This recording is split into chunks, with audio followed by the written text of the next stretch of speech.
Good afternoon, students. So, in the last lecture, we have done the projectile motion. We have done the simple projectile motion. We have done the simple projectile motion with the help of a diagram, and we have done the parameters of the projectile motion. Firstly, we have done the equation of path, then the time of flight, horizontal range, and velocity at an instant of time. So similarly, we are having another part of projectile motion, that is the angular projection, or we can say that the projectile fired at an angle with respect to horizontal. So this time we have to throw, for example, we have to throw a stone in this direction with horizontal. So what kind of parameter we have to find out with the help of theory of the projectile motion. So today we are going to discuss these parameters. देखिए मैं एक आपको simple से example से बता देता हूं. Suppose कीजिए हमने ये आपका हॉरिजॉन्टल है और ये वर्टिकल है. अब यहां से मैंने एक स्टोन को थ्रो किया तो वो स्टोन किस तरीके से आएगा, इस तरीके से. ठीक है, दोबारा देख लीजिए ये आपका हॉरिजॉन्टल है, ये वर्टिकल है. यहां से आपने अगर इसको ओरिजिन लेते हो, यहां से स्टोन को थ्रो किया तो वो आपका इस तरीके से पाथ फ्लो करेगा. उसका पाथ क्या होगा, प्रोजेक्टाइल होगा, पैराबोलिक होगा. वो हम क्या करने वाले हैं, प्रूफ करने वाले हैं. तो इसमें देखिए डायग्राम किस तरीके का आएगा. तो डायग्राम के लिए मैं बिल्कुल आसान तरीके से आपको बता देता हूं. ये आपका एक्स एक्सिस और ये आपका क्या है, वाई एक्सिस. ये ओरिजिन है आपका. अब आपने जो स्टोन को फेंका है वो इस तरीके से जाएगा ये. ठीक है, तो सबसे पहले हमें अब स्टोन को फेंका इस तरीके से फेंका होगा, कोई ना कोई इनिशियल वेलोसिटी से फेंका होगा. और वो इनिशियल वेलोसिटी क्या होगी, इस हाथ की इनिशियल वेलोसिटी. आप जनरली क्या करते हैं, इनिशियल वेलोसिटी को जीरो करते हैं क्योंकि ऑब्जेक्ट क्या है, कहां है, रेस्ट पर. बट यहां पर जो स्टोन है एक टाइम के लिए किस पर है, मोशन पर. तो इनिशियल वेलोसिटी उसकी कुछ ना कुछ होगी और वो एक एंगल पर होगी. तो यहां से मैं अगर वो ये आपकी इनिशियल वेलोसिटी है, तो अब देखिए ये आपका डाइवर्ज हो रहा है वेक्टर. ये वेक्टर है कोई ना कोई. तो ये जो आपका हॉरिजॉन्टल पे है इसको हम क्या बोलेंगे, ux, और ये क्या बन जाएगा, u cos ऑफ थीटा. और वर्टिकल के थ्रू, ये वर्टिकल के थ्रू आपका कितना बन जाएगा, आपका अगर ये थीटा है तो ये आपका कितना है, थीटा. तो ये कितना बन जाएगा, u साइन ऑफ थीटा. और ये क्या वैल्यू आ जाएगी, uy. तो uy कितना बन जाएगा आपका, u साइन थीटा. अब जो P पॉइंट है, देखिए जैसे हमने हॉरिजॉन्टल जो सिंपल प्रोजेक्टाइल मोशन किया था उसमें P पॉइंट सपोज किया था, तो यहां मैं P पॉइंट सपोज कर लेता हूं. तो ये कितना है, P x y. मतलब ये डिस्टेंस तो कितना है, x, और ये डिस्टेंस कितना है, ये डिस्टेंस है आपका y. ये डिस्टेंस कितना है, x, ये डिस्टेंस कितना है, y. तो यहां पे बोल देता हूं मैं, ये डिस्टेंस जो है वो x है और ये डिस्टेंस स्टूडेंट्स क्या है, y है. अब ये जो पॉइंट है यहां पर आपका इस हाइट को हम इस प्रोजेक्टाइल जो पार्टिकल है जिसने स्टोन है उसकी क्या कर देते हैं, हाइट सपोज कर लेते हैं कि मैक्सिमम हाइट पे कहां गया होगा, यहां पर. उसके बाद नीचे आ गया होगा. अब स्टूडेंट्स यहां से लेके यहां तक, यहां से लेके यहां तक हम, या यहां से लेके यहां तक, यहां से लेके यहां तक इस टाइम को मैं क्या सपोज कर लेता हूं, स्मॉल टी. ठीक है, और यहां से लेके यहां तक टाइम को क्या सपोज कर लेता हूं, स्मॉल टी. अब यहां से लेके यहां तक टाइम क्या है, स्मॉल टी. और इंस्टेंटेनियस टाइम भी कितना है, स्मॉल टी. मतलब यहां पर इस P पॉइंट पर भी टाइम कितना होगा, स्मॉल टी होगा. तो इस टाइम को बोलते हैं टाइम ऑफ एसेंट.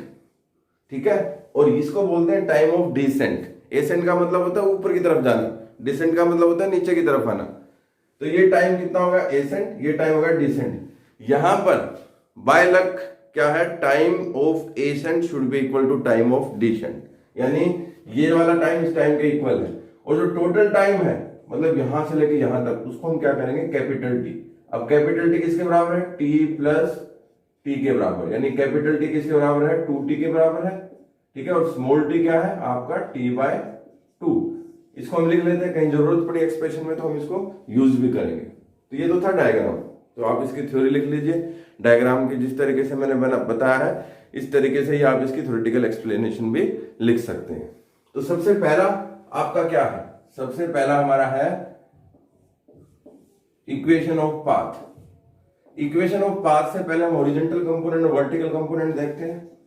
तो हॉरिजॉन्टल कंपोनेंट और यहां पे लिख लेता हूं मैं वर्टिकल कंपोनेंट। तो हॉरिजॉन्टल कंपोनेंट में आपका सबसे पहले कौन सा कंपोनेंट है, फर्स्ट कंपोनेंट है आपका ux, जो कि किसके बराबर है, u sine u cos theta के। तो ये कितना होगा, u कोस ऑफ थीटा। और आपका ax कितना है, 0, क्योंकि आपकी हॉरिजॉन्टल में कोई भी एक्सेलरेशन नहीं है। और आपका जो टाइम है t, tx को ले लो, t ले लो, या सिंपल t भी ले सकते हो, ठीक है, क्योंकि टाइम तो सेम ही रहेगा। और जो आपकी फोर्थ चीज है वो कितना, sx, इसकी वैल्यू कितनी है, x। अब आप लिख लीजिए वर्टिकल में, वर्टिकल में uy कितना हो गया आपका, u साइन थीटा। कैसे, ये वर्टिकल में है, इसके थ्रू uy होगा तो u साइन थीटा हो गया ये। और आपका ay कितना हो गया आपका, माइनस जी, क्यों, अक्रॉस द ग्रेविटी जा रहे हैं, नीचे से अक्रॉस द ग्रेविटी जा रहे हैं। थर्ड जो आपका ty है, ये t हो गया, या सिंपल t भी लिख सकते हो। और फोर्थ आपका sy कितना हो गया आपका, y, मतलब यहां से लेके यहां तक डिस्टेंस कितना है, y डिस्टेंस है। क्लियर। तो स्टूडेंट इसको लिख लीजिए, फर्स्ट स्टेप आपका यही है इक्वेशन ऑफ पाथ निकालने से पहले आप डायग्राम बनाइए, फिर उसकी आप इस डायग्राम को एक्सप्लेन करिए अपनी लैंग्वेज में, और फिर उसके बाद हॉरिजॉन्टल कंपोनेंट और वर्टिकल कंपोनेंट लिखिए, ठीक है। उसके बाद हमारे आती है equation of path. Equation of path को हम किस तरीके से फाइंड आउट करेंगे। तो फर्स्ट चीज है आपकी इक्वेशन ऑफ पाथ। देखिए equation of path, the path followed by the projectile during the projectile motion, यानी जो पाथ उसने फॉलो किया प्रोजेक्टाइल ने ड्यूरिंग द प्रोजेक्टाइल मोशन, उसको क्या बोलते हैं, इक्वेशन ऑफ पाथ। तो सबसे पहले जैसे हमने लास्ट लेक्चर में किया था, एक्स की इक्वेशन लगाए थे, फिर हमने अप्लाई की थी y की equation. So firstly we will apply the x equation. What is the x equation, this is your sx equal to ux into tx plus half of ax tx square. आप tx की जगह simple t भी लिख सकते हैं। sx कितना हो गया x, ux कितना हो गया u cos थीटा, ये हो गया u cos थीटा, और tx t बन गया, और ax 0 था तो ये सारा फैक्टर 0 हो गया। तो यहां से x की वैल्यू कितनी आ गई, u cos theta into t। तो t की वैल्यू कितनी आ जाएगी यहां से, x by u cos theta. तो देखिए सिंपली हम वही प्रोसीजर फॉलो कर रहे हैं जो प्रोसीजर हमने लास्ट लेक्चर में फॉलो किया था, but cos theta sin theta last lecture में नहीं था, यहां पर आपका cos थीटा sin थीटा भी इंट्रोड्यूस हो गया। तो ये है आपकी इक्वेशन ऑफ पाथ। अब इक्वेशन ऑफ पाथ में t की value x by u cos theta, ये याद रखना, t की वैल्यू कितनी है, x by u cos theta, ये आपकी आगे जरूरत पड़ेगी। तो आपकी ये जो x by u cos theta है, t कितना है, x by u cos theta, हम यूज करेंगे इसमें।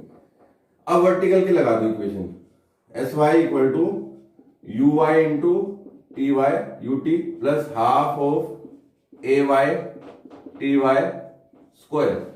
सो this is y, okay, and this is uy is what, u sin theta, this is u sin theta, and ty is what, t, okay।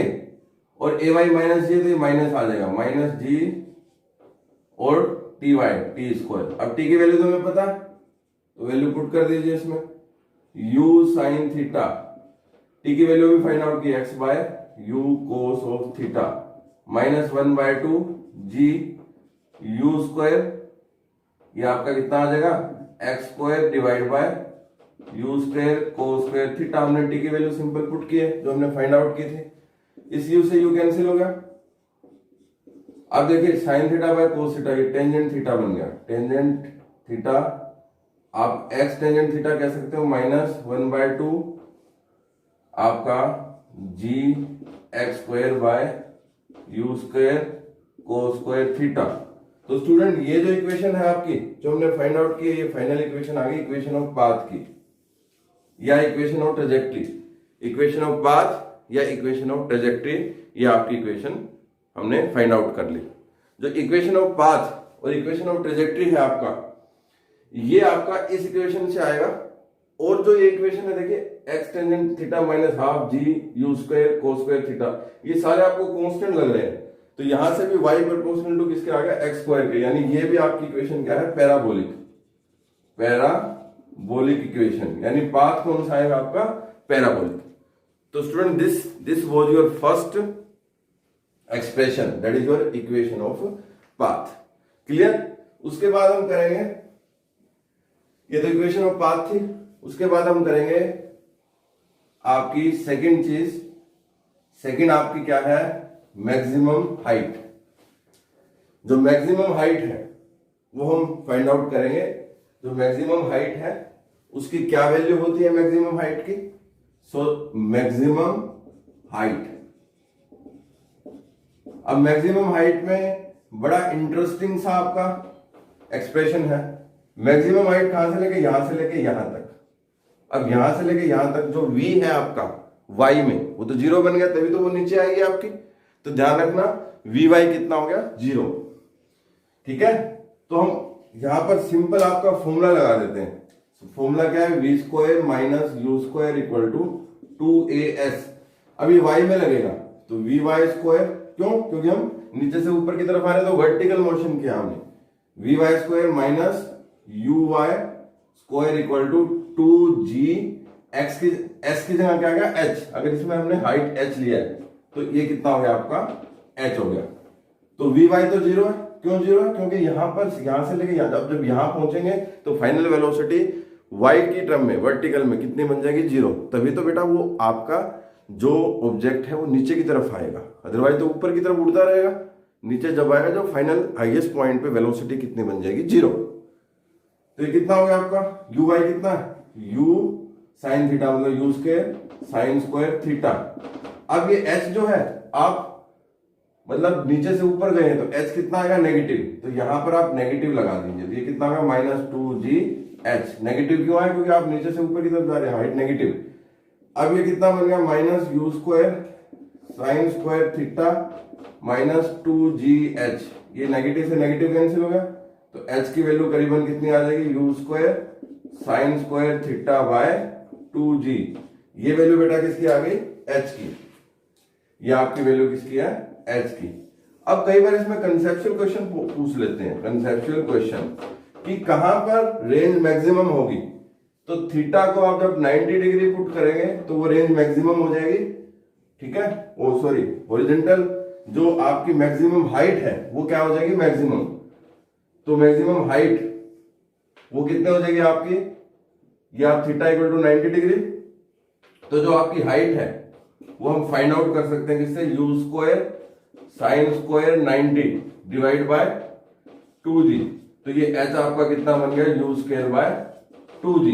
ये आपकी value किसकी बन गई, h की value बन गई, you square by 2g।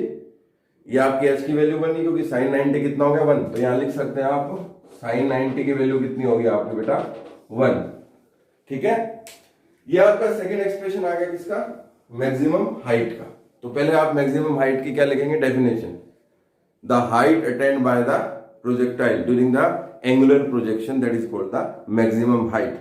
And then you will do the expression and then you will find out the value of maximum height when theta equal to 90 degree. Okay? तो इसको भी note कर लीजिए। अब जो तीसरा एक्सप्रेशन है, थर्ड, वो जो एक्सप्रेशन है आपका वो है टाइम ऑफ फ्लाइट का। टाइम ऑफ फ्लाइट का है, यहां से लेके यहां तक आने में उसको कितना टाइम लगा, उसको क्या बोलते हैं, टाइम ऑफ फ्लाइट। तो टाइम ऑफ फ्लाइट भी निकाल लेते हैं। नेक्स्ट है आपका टाइम ऑफ, ये थर्ड है आपका, first equation of path, second maximum height और थर्ड है टाइम ऑफ फ्लाइट। तो टाइम ऑफ फ्लाइट, जो टाइम ऑफ फ्लाइट है वो किस तरीके से निकलेगा आपका, सिंपल फॉर्मूला, यहां से लेके आप यहां तक जो आपका कैपिटल टी है, कैपिटल टी आपका टाइम ऑफ फ्लाइट है। और कैपिटल टी हम किस तरीके से निकालेंगे, अब यहां से हम यहां गए तो y की इक्वेशन जनरली लगाए क्योंकि वर्टिकल में गए हैं, तो आपका सिंपली y की इक्वेशन से फॉर्मूला लगा दीजिए S Y equal to u y, but capital T आ जाएगा। क्यों? क्योंकि यहां से लेके यहां तक तो स्मॉल टी था, यहां भी स्मॉल टी था, बट वापस हम इस पॉइंट पर आ गए इधर से इधर, तो अब टाइम कितना है? Capital T, u y t plus half of a y t square. अब एस वाई तो कितना आपका यहां से लेके और यहां तक, ठीक है। तो आपका पहले तो हमने फॉर्मूला लगा दिया s Y equal to u y t plus half of a y t square. अब एस वाई कितना, हम इधर से इधर गए वापिस इधर आ गए, मतलब नेट डिस्प्लेसमेंट कितनी हो गई? 0। तो एस वाई कितना हो गया? 0। क्यों? क्योंकि नेट डिस्प्लेसमेंट कितनी हो गई? 0। यू वाई कितना आपका? You sine theta into T, ठीक है। और ए वाई कितना आपका? -1/2। ए वाई कितना है? जी इंटू टी स्क्वायर। देखिए ए वाई को माइनस जी कर दिया तो ये वैल्यू आ गई। अब यहां से minus u sine theta into t equal to half g t square, ये वैल्यू आ जाएगी। एक टी से एक टी कैंसिल हो जाएगा, ठीक है। ये माइनस था आपका, माइनस से माइनस भी कैंसिल हो गया आपका, तो यहां से 2u sine theta divide by g, ये वैल्यू किसकी आएगी? टी की। तो ये हमने फाइंड आउट कर ली टाइम ऑफ फ्लाइट की वैल्यू। ये क्या है आपकी? टाइम ऑफ फ्लाइट की वैल्यू। तो टाइम ऑफ फ्लाइट की पहले डेफिनेशन लिखिए और उसके बाद एक्सप्रेशन। डेफिनेशन क्या दी? The total time taken by the projectile to complete its path, that is called the time of flight during the projectile motion. This is called time of flight. तो you can write the definition of time of flight also and then write the expression.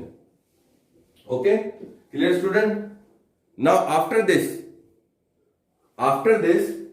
time of flight हमारा जो fourth है वो है आपका horizontal range. अब horizontal range में students, horizontal range मतलब आपका कितनी दूर आपका ऑब्जेक्ट ओरिजिन से गया। तो अगर यहां से लेके यहां तक का डिस्टेंस मैं r सपोज कर लेता हूं, तो टाइम ऑफ फ्लाइट का फॉर्म इसका हॉरिजॉन्टल रेंज x डायरेक्शन में लगेगी क्योंकि मोशन किसमें है? x डायरेक्शन में। तो यहां पे हम लिख लेते हैं हॉरिजॉन्टल रेंज। ये जो आपका है ये कितना है आपका? हॉरिजॉन्टल रेंज का की इक्वेशन है, हॉरिजॉन्टल रेंज, ठीक है। हॉरिजॉन्टल रेंज की आपकी इक्वेशन है, तो इसको अच्छी तरह से कर लेते हैं। फॉर्मूला कौन सा लगेगा? y का। तो कितना हो गया? S Y equal to u y capital T plus half of x का फॉर्मूला लगेगा, सॉरी y का तो नहीं लगेगा क्योंकि मोशन है हॉरिजॉन्टल में। तो s x equal to u x into capital T plus half of a x t square. अब ए एक्स तो स्टूडेंट आपको पता है 0 है हॉरिजॉन्टल में, ठीक है। अब सिंपल एस एक्स कितना बन गया आपका? r बन गया क्योंकि हॉरिजॉन्टल रेंज है। यू एक्स कितना बन गया आपका? u cos theta into T, ठीक है। अब टी की वैल्यू हमने फाइंड आउट की थी क्या? 2u sine theta divide by g. तो वैल्यू पुट कर दीजिए यहाँ पे। r कितना हो गया आपका? r हो गया आपका u cos theta into 2u sine theta divide by g. ये r की वैल्यू होगी, तो यहां लिख देता हूं मैं। अब r को मैं ऐसे भी लिख सकता हूं स्टूडेंट, देखिए 2 पहले ये u और u स्क्वायर बन गया, ठीक है। और यहां क्या बन गया? 2 sine theta into cos theta divide by g. अब sine 2 sine theta into cos theta trigonometry में आपका मैथ्स में पढ़ेंगे साइन 2 थीटा के बराबर होता है। तो ये r कितना आ गया आपका? u square sine 2 theta divide by g. ये वैल्यू r की आ गई, ठीक है। तो यहां मैं लिख देता हूं स्टूडेंट्स, जो आपका ट्रिग्नोमेट्री में 2 sine theta into cos theta, ये आपका साइन ऑफ 2 थीटा के बराबर होता है। ये आपका किसके बराबर होता है? साइन ऑफ 2 थीटा के बराबर। ये आप नोट भी कर लीजिए ये फॉर्मूला। वैसे तो यहां तक भी ठीक है आपका, बट कई बार आपका एग्जाम में यहां तक भी मल्टीपल चॉइस में पूछा जा सकता है। तो ये क्या हो गया आपका? Horizontal range. अब एक कंसेप्चुअल क्वेश्चन है जैसे उसमें किया था हमने, ये भी आप कंसेप्चुअल क्वेश्चन भी लिख लीजिए कि आपकी मैक्सिमम रेंज पूछेंगे, किस मैक्सिमम रेंज की वैल्यू पूछेंगे और एंगल की वैल्यू पूछेंगे किस एंगल पे होती है। तो पहले तो आर की वैल्यू लिख लीजिए, कितना, u square sine of 2 theta by g. तो बेटा थीटा को जब 45 डिग्री पुट करेंगे तो मैक्सिमम रेंज आएगी, तो आर कितना बन गया, यू स्क्वायर बाय जी। क्योंकि देखिए साइन 2 थीटा 45 डिग्री, तो ये कितना बन गया, साइन 90, इसकी वैल्यू कितनी होती है, 1। समझ गए? तो ये आपकी मैक्सिमम रेंज आ गई, आर मैक्सिमम कितना, यू स्क्वायर बाय जी। तो न्यूमेरिकल में आपके पूछा जा सकता है कि मैक्सिमम रेंज की वैल्यू कितनी होती है। तो बेटा ये आ गई आपकी मैक्सिमम रेंज की वैल्यू। क्लियर? अब हमारा क्या रहेगा last, velocity at any instant of time T. तो वो भी बहुत सिंपल है, ठीक है, velocity at any instant of time T. उसके लिए मैं अलग से डायग्राम बना देता हूं। देखिए यहां से आपका इस तरीके से, अब यहां पर हम पी पॉइंट लिए हैं, तो ये कितना हो गया आपका, आपकी Vx हो गई, ये कितनी हो गई आपकी Vy हो गई, और ये कितनी हो गई आपकी V, और ये एंगल कितना हो गया आपका बीटा। अब Vy और Vx के बीच में 90 डिग्री का एंगल है, तो फॉर्मूला क्या बन जाएगा, ये है velocity at any instant of time t। ठीक है? अब इसमें आप देखिए आपका v क्या बन जाएगा, इन दोनों के बीच में एंगल 90 डिग्री का है, तो v बन जाएगा vx square plus vy square का अंडर रूट। मतलब मेन हमारा मोटिव क्या है, vx और vy की वैल्यू निकालना, फिर हम टेंजेंट बीटा भी निकालेंगे डायरेक्शन के लिए। तो vx जो होगा आपका वो निकलेगा सिंपल फॉर्मूले से, v equal to u plus at, यानी u x प्लस में ax इंटू टी। अब ax तो 0 हो गया, तो vx कितना आ गया सिंपल, ux कितना आपका u cos ऑफ थीटा। तो बेटा एक तो ये चीज हो गई। अब vy भी सिंपल इसी फॉर्मूले से निकालेंगे, uy प्लस में ay इंटू टी। तो आपका uy कितना हो गया आपका u साइन थीटा, और ay कितना हो गया g, और ये कितना t हो गया। तो यहां से आपकी vy की वैल्यू भी आ गई। अब कुछ नहीं करना आपको, ये वैल्यू और ये वैल्यू यहां पुट करनी है, तो मैं सिंपल पुट कर देता हूं। ठीक है, आपकी ये वैल्यू आ गई, आपकी vy की वैल्यू और vx की वैल्यू सिंपल अब मैंने यहां लिख दी। तो स्टूडेंट नेक्स्ट जो है हमारा वो है आपका टेंजेंट बीटा को फाइंड आउट करना डायरेक्शन के लिए। तो उसके लिए मैं दोबारा डायग्राम बना देता हूं, जिससे आपको क्लियर हो जाएगा कि टेंजेंट बीटा किस तरीके से फाइंड आउट करेंगे। ये आपका x था, ये 0 था, ये y था। मोशन कैसे गया था, इस तरीके से। अब यहां पर सपोज कीजिए P पॉइंट है, तो ये क्या बन गया आपका Vx, ये क्या बन गया आपका Vy। ठीक है, बीटा एंगल कौन सा बनेगा आपका, ये बीटा एंगल बनेगा, ये एंगल क्या बनेगा बीटा एंगल, और ये रिजल्टेंट क्या बन जाएगी V। तो सबसे हमने लास्ट जो लेक्चर था उसमें Vx और Vy की वैल्यू भी फाइंड आउट करी थी। तो टेंजेंट बीटा जो होगा स्टूडेंट्स वो होगा आपका Vy बाय Vx। तो दोबारा से Vy की वैल्यू फॉर्म पुट कर फाइंड आउट कर देते हैं, Vy equal to uy plus ay into t. तो uy जो है आपका, जो Vy है आपका वो uy plus ay T, simple हमने इक्वेशन लगाई है।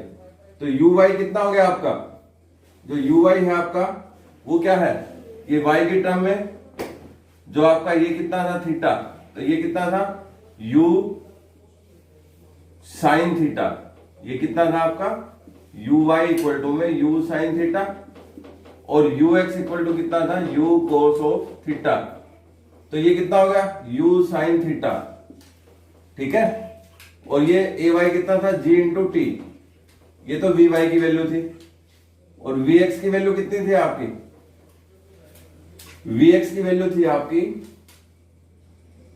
इसी तरीके से ux प्लस में ax इंटू स्मॉल टी, ये तो 0 बन जाएगा, तो vx की वैल्यू ux हो जाएगी, ux कितना है u कोस थीटा। तो ये दो वैल्यू आ गई आपकी, vy u sine theta minus dt और ux u कोस थीटा। ठीक है, वैल्यू पुट कर दीजिए। तो टेंजेंट बीटा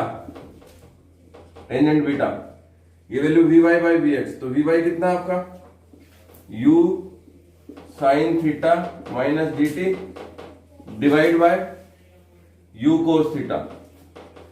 तो ये वैल्यू आ गई, बट इसको और अच्छे तरीके से लिख लीजिए। ये u sin थीटा है ना, इसके नीचे u cos थीटा अलग अलग लिख लिया, u cos थीटा को minus gt upon u cos theta. ये u से u कैंसिल हो गया, ठीक है, u से u कैंसिल हो गया आपका। तो ये टेंजेंट बीटा कितना आ गया आपका, टेंजेंट बीटा, इस u से u cancel, sine theta divide by cos theta minus gt divide by u cos theta. अब sine theta by cos theta, ये टेंजेंट थीटा बन गया, minus gt divide by u cos of theta.